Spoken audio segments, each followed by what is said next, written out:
السلام علیکم، میں ہوں نور۔ امید کرتی ہوں آپ سب خیریت سے ہوں گے۔ پلیز چینل کو سبسکرائب کر دیں۔ بسم اللہ الرحمن الرحیم۔ نبی کریم صلی اللہ علیہ وآلہ وسلم کی صحابہ کرام رضی اللہ تعالیٰ عنہ پر رحمت و شفقت۔ سرور کائنات حضرت محمد مصطفیٰ صلی اللہ علیہ وآلہ وسلم اپنے دوستوں کی دلداری کا خیال رکھتے تھے۔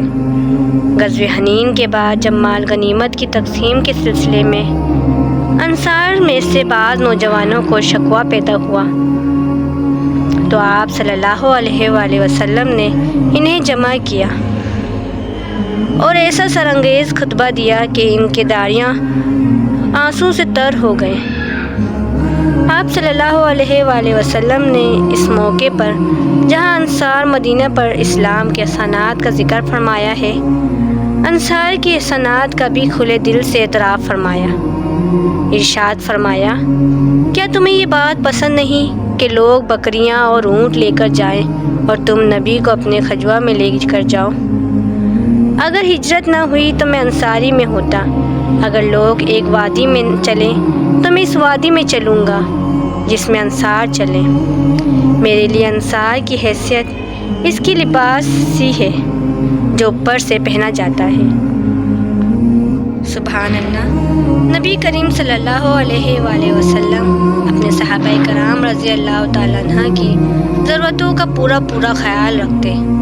ایک صحابہ کی کھجور کی فصل خراب ہو گئی اور ان پر بہت سارا قرض ہو گیا۔ آپ صلی اللہ علیہ وآلہ وسلم نے اپنے رفقا سے فرمایا، ان کی مدد کرو۔ لوگوں نے مدد کی لیکن قرض ادا نہیں ہو پایا۔ آپ صلی اللہ علیہ وآلہ وسلم نے ان کے قرض خواہوں سے کہا، جو موجود ہو وہ لے لو اور تم کو صرف اسی کا حق حاصل ہے۔ حضور اکرم صلی اللہ علیہ وآلہ وسلم رفقا میں سے کسی کو تکلیف دہ بات پیش آتی تو ان کی تسلی اور دلداری کو پورا اہتمام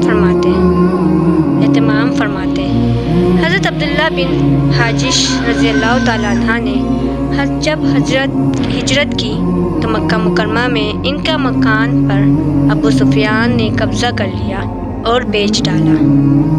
جب انہوں نے آپ صلی اللہ علیہ وآلہ وسلم سے شکایت کی تو آپ صلی اللہ علیہ وآلہ وسلم نے فرمایا، تمہیں یہ بات پسند نہیں ہے کہ اللہ تم کو اس کے بدلے جنت میں اس سے بھی بہتر گھر عطا فرما دے؟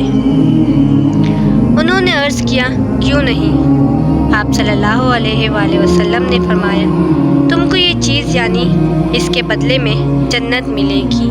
سبحان اللہ۔ ایک صاحب اپنے چھوٹے بچے کو لے کر خدمت اقدس میں حاضر ہوا کرتے تھے۔ بچہ آپ صلی اللہ علیہ وآلہ وسلم کی پشت مبارک کی طرف آ جاتا تو آپ صلی اللہ علیہ وآلہ وسلم اسے سامنے بٹھا لیا کرتے۔ بچے کا انتقال ہو گیا، اس صدمے سے ان کے والد حاضر نہ ہو سکے۔ آپ صلی اللہ علیہ وآلہ وسلم کو معلوم نہیں تھا۔ ان کے بارے میں دریافت کیا، بتایا گیا کہ ان کے صاحبزادے کا انتقال ہو گیا ہے۔ آپ صلی اللہ علیہ وآلہ وسلم نے ان سے ملاقات اور تعزیت کی۔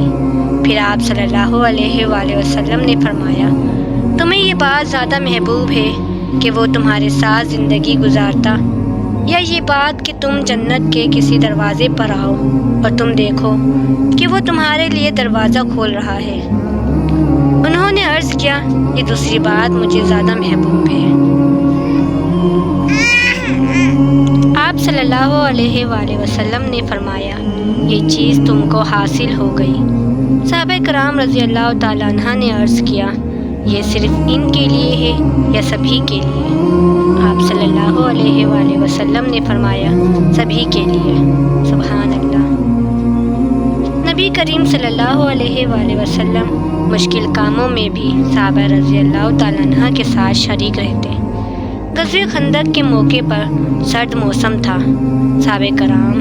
صحابہ کرام رضی اللہ تعالیٰ عنہ بھوکے پیاسے خندق کھودنے میں مشغول تھے اور تھک کر چور ہو جاتے تھے۔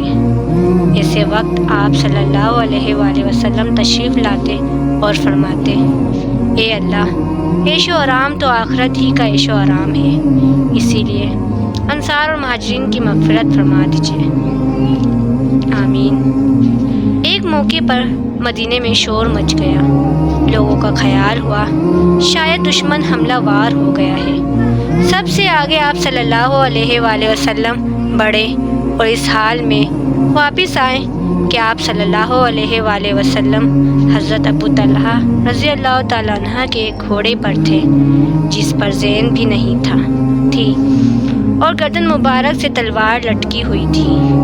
آپ صلی اللہ علیہ وآلہ وسلم فرما رہے تھے کہ کیوں گھبراتے ہو، کیوں گھبراتے ہو۔ ایک دفعہ اپنے کچھ ساتھیوں کے ساتھ سفر پر تھے، چنانچہ ایک بکرا ذبح کرنے کے بعد طے ہوئی۔ ایک صحابی رضی اللہ تعالیٰ عنہ نے کہا اس کو ذبح کرنا میرے ذمہ ہے، دوسرے نے کہا اس کی چمڑے نکالنے کا کام میں کروں گا، تیسرے نے کہا میں اس کو پکاؤں گا۔ رسول اللہ صلی اللہ علیہ وآلہ وسلم نے کہا میں لکڑیاں جمع کروں گا۔ صحابہ کرام رضی اللہ تعالیٰ عنہ نے عرض کیا آپ صلی اللہ علیہ وآلہ وسلم کا کام ہم کر دیں گے۔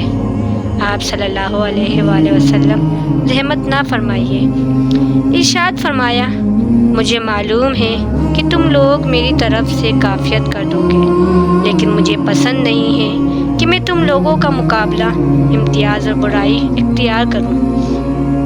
اللہ تعالیٰ اپنے بندوں میں سے ایسے شخص کو پسند نہیں کرتے ہیں جو اپنے ساتھیوں میں بڑے بنتے ہیں۔ نبی کریم صلی اللہ علیہ وآلہ وسلم اپنے رفقا کے ساتھ اس طرح رہتے گویا ان میں سے ایک ہے۔ حضرت انس علیہ السلام سے روایت ہے کہ آپ صلی اللہ علیہ وآلہ وسلم انصار کے یہاں تشریف لے جاتے تھے، ان کے بچوں کو سلام کرتے، بچوں کے سر پر ہاتھ پھیرتے تھے اور انہیں دعائیں دیتے تھے۔ حضرت سہیل بن حنیف رضی اللہ تعالیٰ عنہ سے روایت ہے کہ نبی کریم صلی اللہ علیہ وآلہ وسلم کھرواروں کے پاس تشریف لاتے، ان سے ملاقات کرتے، ان کی بیماری کی ہدایت فرماتے اور ان کے جنازے میں شریک ہوتے۔ حضرت عبداللہ بن ابی واقی رضی اللہ تعالیٰ عنہ نقل کرتے تھے کہ آپ صلی اللہ علیہ وآلہ وسلم کو بیواؤں اور مسکینوں کے لیے چلنے اور ان کی ضرورت کو پوری کرنے میں کوئی عار نہیں ہوتا تھا۔ حضرت جبیر ابن مطعم رضی اللہ تعالیٰ عنہ فرماتے ہیں کہ غزوہ حنین سے واپس ہوئے اور ڈھیر سارا مال غنیمت آیا تھا۔